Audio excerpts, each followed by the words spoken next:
Buckle up, everyone. Strap yourselves in. This week's podcast is not our usual type of content. Rob and I are going to be talking some hard truths, but if you implement what we're going to talk about today, it could be a game changer.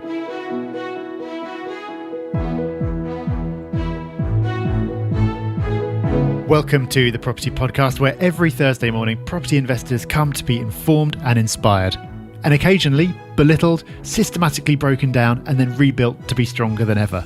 This week we are passing on 6 lessons from one of the most impressive and possibly insane individuals we've come across in recent times. And stick around to the end, because in Hub Extra we're sharing the YouTube video that we wish we'd made. So in this week's news story, we've got a story from one of the most balanced newspapers out there, the Daily Express, and the headline reads, House prices UK area with the best recovery from financial crash revealed. Is this your town? No cancer cures in this headline, Rob, or impending Armageddon. It's actually something about property, which is nice. It is. And to answer the question, is it your area? No, it almost certainly isn't, because the best recovery over the last 10 years, so they're taken from 2009 to 2019, is the City of London, where prices are up 143%. So even though London, and particularly prime London, is not doing particularly well at the moment, that's probably because it's had a heck of a run-up and now it's just going back to normal a little bit. What I think is really notable about this article, though, is that it lists the areas that are yet to recover. So 10 years on, they're still below the levels that they were after the last crash. A lot of the areas are in Northern Ireland. Aberdeen's in there. We've spoken before about how that's a very particular type of market. But you've also got locations like Hartlepool, Middlesbrough, Blackpool, not picking on any of those areas at all. But what I think that illustrates is that those are all high-yielding areas. So probably if you were drawing up a table of where you could get the highest yields, those areas would be at the top. And here, where it comes to capital growth, they're at the bottom. They've actually fallen over a decade. And I think this is just a really stark illustration of a point that we've made so many times, which is that you have to choose what it is that you want. Location is important, and you can either buy in locations that are geared towards growth, or you can buy it in locations that are geared towards income. You've got the two extremes, and then you can go for blends somewhere in the middle. But it's critical to know what it is that you want out of property. Because if you went, yields look really strong in Blackpool, that's fantastic, but your aim was actually not to replace your income, your aim was to generate as much wealth as you could for your retirement in 20 years, then that would have been a terrible decision to make, because the extra income that you've collected along the way will be dwarfed by the capital growth that you've missed out on.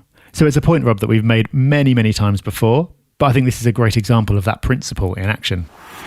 So this week's podcast is quite a stretch from our normal stuff. No HMO or rent-to-rent or top hotspot areas you should be investing in. We're going to be talking about mindset.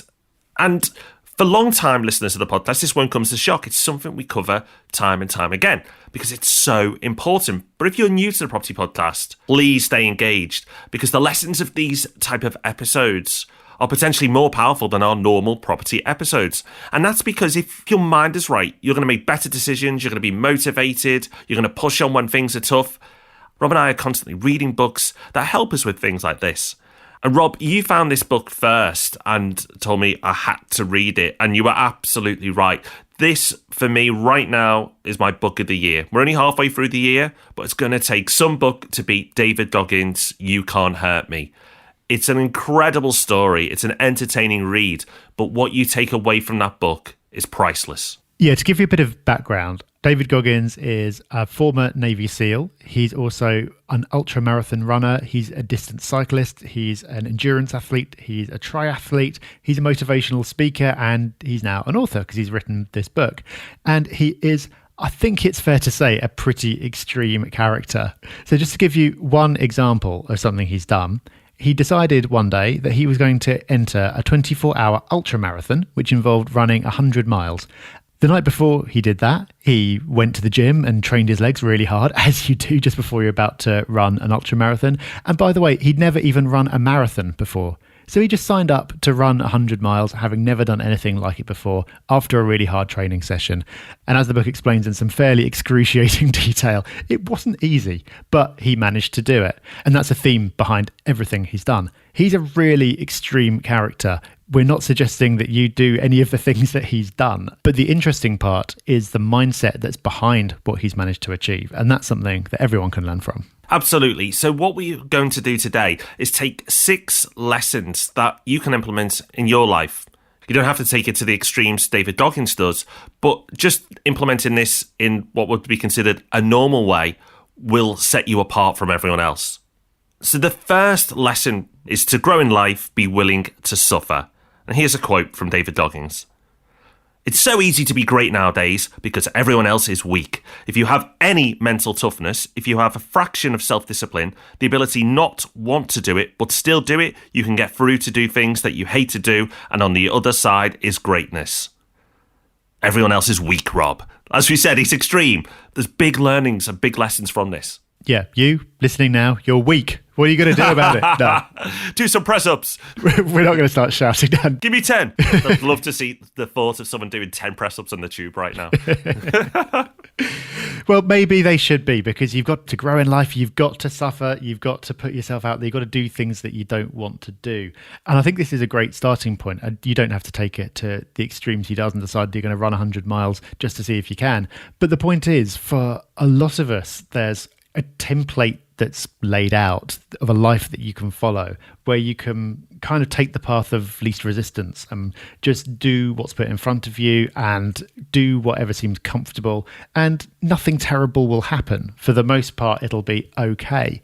But to do better than okay, to achieve something great, you have to do things that are hard. And we've talked enough on the podcast in the past about the things that we've done that went wrong, that were hard, where we've made mistakes that were really challenging, but great things have come off the back of them. And I think, Rob, it sounds harsh that he's calling everyone else weak, but this is actually a really encouraging message. The point is, hardly anyone actually does what is hard. So if you do, you're actually far more likely to succeed than you think you will. I completely agree, Rob. So many people live their life in cruise control. They live it in comfort. It's the easiest thing to do. Why would you get out to your comfort zone? Well, the reason why is because that's when all the good stuff happens. It's so easy to play life safe. You know, if we bring this back just to being a property investor, it's easy not to become one. That's the easiest thing to do. Because becoming a property investor means that you're doing something you've not done before. You're investing large sums of money. You're going to have to take a leap of faith.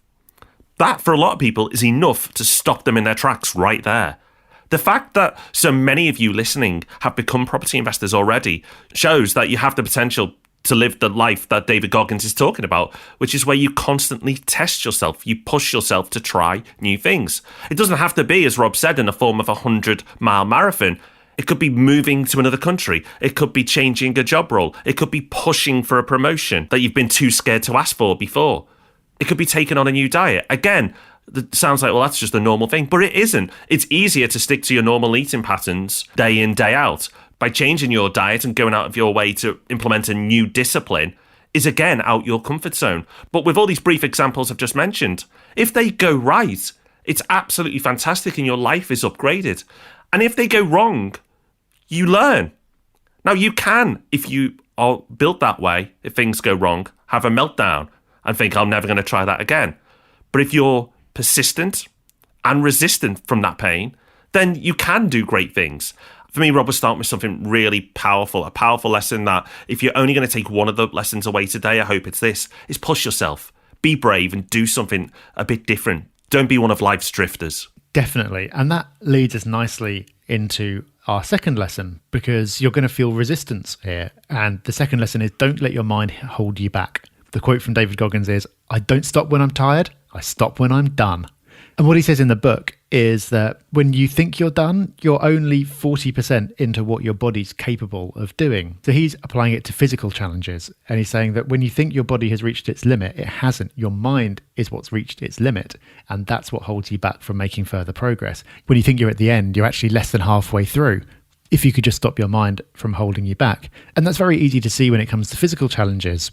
But I think you can apply the same thing to anything, Rob. Mostly when you think something can't be done, or you think that you've reached your limit, that you've pushed something as far as it can, you can't do it anymore. Actually, that's normally just a story you're telling yourself. The story, the comfort story. This is too hard. No one else could do it this way. It's impossible. Blah, blah, blah. Whatever you need to tell yourself to give yourself comfort or why you're giving up is a story. It's your own story. and it's for you, no one else. You might tell other people that story, but the story is for your own benefit. As Rob said, it's not just related to the physical, David's 40% rule, it's to the mental.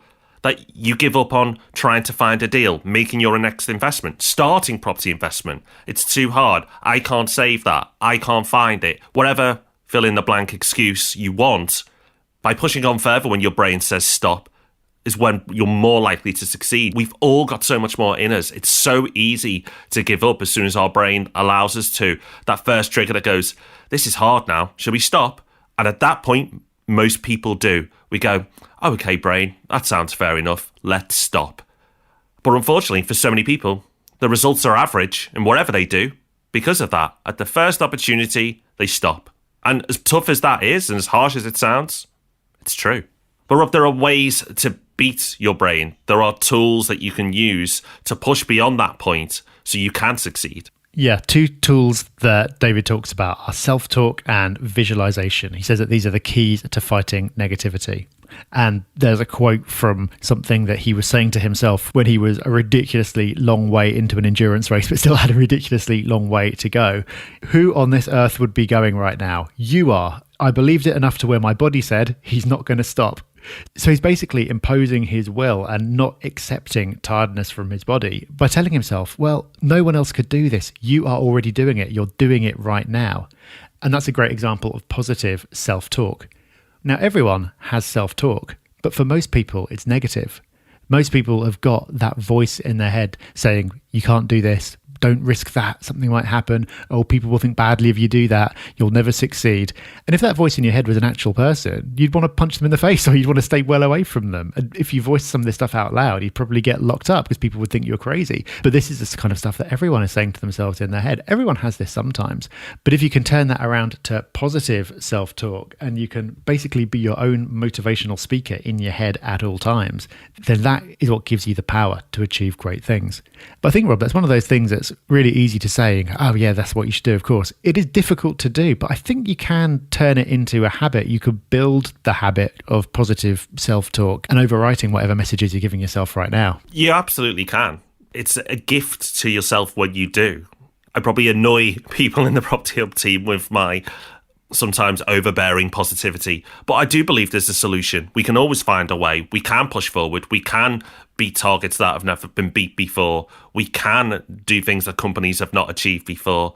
We don't have to accept the status quo. It's this self-talk that helps you. Now, if it's not something you do naturally now, by working on it, making it a habit, it will become your natural state. And when it does, life is more enjoyable and it's easier. Saying crap still happens. You're not immune from it, but it's how you deal with it will make your life more enriched. You won't spend weeks and months down over something.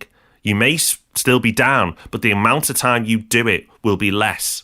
Building this habit could really change your life. I know we're making some big, bold statements on today's podcast, but these things have helped us. Now, we're not David Goggins. We've not done some of the incredible things he has done, but we're happy with where we're at and we're happy with where we're going. And that's because we've taken and lived these lessons. We're not perfect. Do we mess up? Yep. Do we give up sometimes? Yep. Do we have bad days? Of course. But by making sure more of your days are lived this way than less, you're more likely to succeed. All right, the next lesson is if you choose to do something, attack it. And the quote is, motivation is crap. Motivation comes and goes. When you're driven, whatever's in front of you will get destroyed. And what he's saying is, if you set out to do something, do it. Invest 100% in it. If something's worth doing, then do it properly. Give it everything you've got. If you don't give something everything that you've got, then you're not only more likely to fail, you're also giving yourself a really easy inbuilt excuse for failing. You'll be more comfortable with failing. You can tell yourself that story again of, oh yeah, well, I didn't do this, but I wasn't really trying. I was trying to accomplish these other things at the same time. If I'd really wanted to, I could have done it. There's no point doing that. If you're going to do something, invest everything in it. And I think, Rob, this comes back to something that we've talked about before, which is finding the reason, the underlying motivation for doing something, because you're not going to give something 100% if you don't have a sufficiently powerful reason to drive you to do this difficult thing. Yeah, I completely agree, Rob. Just saying, oh, I want a £2 million property portfolio. Might sound good, might feel good, but why? if you don't have that strong reason to drive you forward, then when it gets hard, you will give up. Because why were you doing it in the first place? Okay, it was nice, 2 million, but it's turned out to be hard, so now I'm not going to do that. But if there is an important reason behind that goal, that reason can be varied. It could be you want to retire, you want to help somebody else stop working in your family, you want to pass on a legacy, whatever it is important to you. By making sure that it's clear in your mind that if I achieve this audacious goal, this will be the result and this will be the reward, and it will push you on when times are tough. And it'll mean that the chances of your little comfort stories telling you why you need to get out of this and stop will cease to happen. Or if they do happen, you'll be able to quash them in your mind because your goal, your reason, is more important than your story. Another tool that David uses is the accountability mirror. And this is something, again, that you can adapt in your day-to-day life or a version of it to help you move forward and get over your fears and get over your roadblocks. Yeah, there's quite a lot about it in the book. We won't go into it in detail here, but what he'd basically do is if there's something he wanted to change in his life, he'd write it on a post-it note, he'd stick that to the mirror, then he'd basically stand in front of the mirror shouting at himself for ages. You don't necessarily have to do that if there's something you want to change. But the quote is, "I tried to do so many things to fit in, but when you look in the mirror, that's the one person you can't lie to." And I think a powerful idea that's behind this is the concept of being self-motivated, of having an intrinsic sense of wanting to achieve, doing something for you, not doing something to impress other people. Because for a start, if you do something to impress other people and you do it, then you might feel happy and pleased with yourself for a minute, but you'll ultimately perhaps feel quite empty because it's not actually what you wanted to do for yourself in the first place. And secondly, if you're doing something for you, you're far more likely to actually achieve it because that's the strongest motivation. And the great thing about doing something for you is that you're watching yourself all the time. Even when other people aren't looking and no one's giving you a pat on the back, you still know what you're doing and why you're doing it. The next lesson we've taken from the Goggins book is create a vision in your mind. And the quote goes, "If you can see yourself doing something, you can do it. If you can't see yourself doing it, you usually can't achieve it." And this reminds me of a quote by Henry Ford, very famous quote, which goes on the lines of, "If you think you can, or you think you can't, you're right. If you believe you can't do something, or you believe you can do something, you're probably right. Because if you don't think you can, you've told yourself that, you're going to reinforce that message and it won't happen. But if you think it's possible and then level it up with the visualization techniques that David Goggins is talking about, then you stand much more chance of success. If you truly believe you can do something and you visualize that belief and then work hard towards that visualization, you are far more likely to succeed. Visualization, again, is another tool that we both use. Not in a hippie way, not in a way that we talk to everyone about and say, "Hey, have you heard about my visualization?" But just locking down, thinking, I've got this goal and this is how it will look and feel like in the future. I can feel some of my goals that are important to me. I know it sounds weird, but I get lost in my head of the visualization of some of the goals and where we're going to get to. And that may sound a little bit wishy-washy, but they're in my head. This is not for anyone else's benefit. And it keeps me motivated and focused on getting there. And I know what the feeling will be when I do. So when it's tough, when it's hard, I can think about that. I can think about what it's going to be like. A lot of these points are interlinking and going back to, again, having the why, the reason, but visualizing that success to a point that you can almost feel it will help you push on and drive forward.